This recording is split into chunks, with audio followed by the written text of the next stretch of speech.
During one of the worst fire seasons city of Vancouver has experienced, the idea for award-winning poet Cynthia Sharp's book, Ordinary Light, came to her. It was 2017. For 11 days, we had the worst air quality on Earth, said Sharp. Yes, it was temporary, the skies became blue again, but I remember just waiting to see an ordinary blue sky, an ordinary yellow sun, ordinary white clouds and ordinary light. That's where the title of my book came from. Sharp was dubbed the Mary Oliver of Canada due to her celebratory, nature-based and meditative poetry, yet she is a humble person, joyful, and despite all the world's problems, sees wonder and beauty wherever she goes. I've been writing poetry since I was a child, said Sharp. I studied creative writing and about 10 or 15 years ago, I thought, I should start to publish. Sharp said she entered a little poetry contest, and received some positive feedback, then found the confidence to publish her poems. Most of my poems are about celebration, of nature, and slowing down and appreciating what we have, said Sharp. This book took a more somber tone in some places, because it was written during the pandemic. Despite Sharp's busy schedule attending festivals, writing and teaching, she always finds time to cherish and admire the natural beauty around her, especially British Columbia.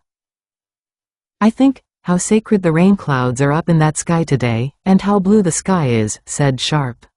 This book is a combination of that Mary Oliver joyfulness, of celebrating life, celebrating who you are, celebrating peacefully, living simply, enjoying all the beauty.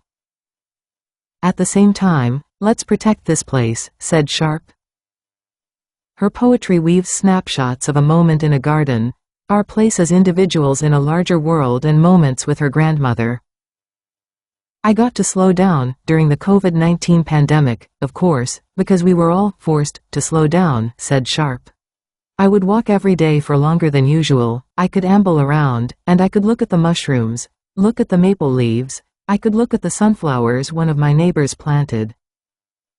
Sharp said she appreciates how beautiful BC is, whether it's spring, summer or fall. Sharp wrote Ordinary Light during strange and unordinary times, but she said she felt lucky to live on the top floor, with a balcony. With permission from her neighbors, Spark included many of them in her book. A little 3-year-old across the street got a new umbrella, and it was sunny outside, but she was just twirling around. I thought she looked so peaceful and happy at that moment, said Sharp. I was always looking at the orange tabby cat and watching the beautiful gardens of one of my neighbors that kept expanding as the pandemic went on. In the foreword for the book, she said, "We live in a complex decade where there is still time. What matters most is embracing the challenge to live simply and responsibility in all our engagements at every level of being." Spark said she is always focused on the small steps people can take in the community when it comes to protecting the environment. I would consider myself an eco-poet and also a nature poet, because, while I really care about the environment, I also really care about having hope, keeping things positive and celebratory, she added.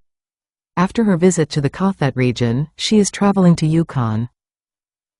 I love getting to visit all sorts of communities throughout the Lower Mainland and throughout BC. It's a really healthy thing for people in communities to get together and do art.